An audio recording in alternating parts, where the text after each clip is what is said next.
Good evening friends. कल मैंने आपको गति के बारे में बताया था, गति की परिभाषा बताई थी, कुछ मुख्य बातें बताई थी। आज मैं आपको गति के प्रकार बताती हूँ। आइए देखिए,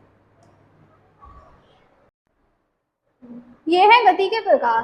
पहला है हमारा समान गति, दूसरा है असमान गति, तीसरा है परिपथ गति, चौथा है दोलन गति। मैं बताती हूँ समान गति क्या होती है। बराबर समय में बराबर दूरी, जैसे कि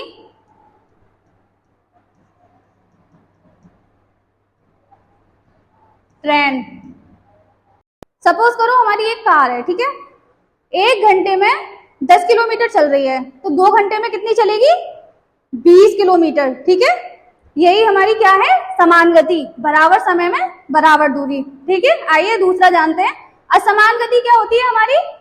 बराबर समय में अलग दूरी, मतलब ट्रैफिक में कार्स, जैसे कि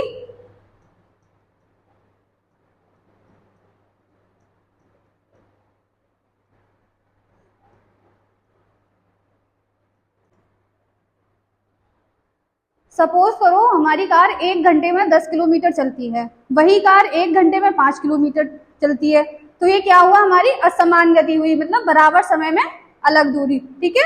आइए देखते हैं तीसरा, नंबर 3, परिपथ गति, जैसे कि वृत्ताकार रास्ते पर, जैसे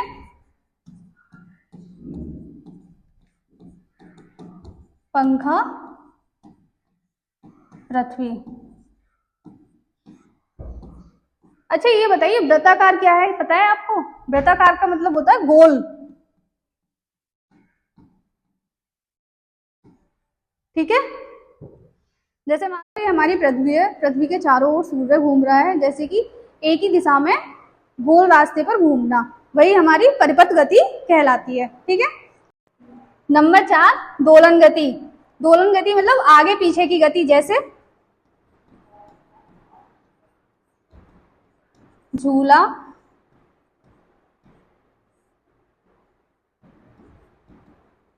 पेंडुलम। सपोज करो ये एक पेंडुलम है, अगर पेंडुलम ऐसे घूमता है तो मतलब इधर आगे जा रहा है, इधर पीछे जा रहा है, तो ये क्या हो गई हमारी? दोलन गति। आगे पीछे की गति को क्या कहते हैं? दोलन गति, ठीक है। आइए मैं आपको कुछ समीकरण भी बताती हूँ इनके बारे में। ये हमारे समीकरण, मतलब इक्वेशन ऑफ मोशन, जैसे v बराबर u प्लस ए टी। अब आप कहोगे ये है क्या चीज? s बराबर यू टी प्लस 1/2, मतलब ये बोलोगे आप है क्या चीज है, तो देखिए v हमारा क्या है इसमें? अंतिम वेग,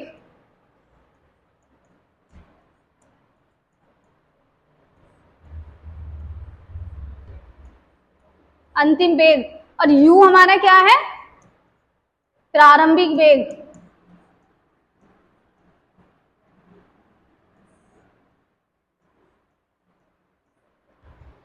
a हमारा क्या है इसमें? त्वरण। और t क्या है हमारा? समय। और s क्या है हमारा? दूरी, ओके। ये मैं आपको तब समझाऊंगी जब क्वेश्चन कराऊंगी कि ये कब यूज होते हैं, कैसे यूज होते हैं, ठीक है। मैं आपको न्यूटन के लॉ पढ़ाती हूँ, Newton law of motion. Newton के कितने लॉ होते हैं? 3। देखो पहला नियम क्या कहता है, पहला लॉ क्या कह रहा है? यदि किसी वस्तु पर कोई बाहरी बल, मतलब एक्सटर्नल फोर्स, कार्य नहीं करता है तो वस्तु या तो स्थिर रहेगी या फिर से समान गति से चलती रहेगी। इसे हम जड़त्व का नियम भी कहते हैं, ठीक है। आइए मैं इसका उदाहरण बताती हूँ। जैसे चलती बस अचानक रुकती है, मतलब जैसे कि चलती बस अचानक रुकती है तो यात्री कहाँ जाते हैं? आगे की ओर गिरते हैं। अगर हम कोई बल, मतलब फोर्स लगाएंगे हम कहीं भी आगे को, जैसे मान लो पीछे से आगे को फोर्स लगाएंगे तो वो कहाँ जाएगा? आगे की ओर गिरेगा। इसी को हम न्यूटन का प्रथम लॉ कहते हैं, ठीक है। आइए दूसरा लॉ देखते हैं। सेकंड लॉ क्या कहता है?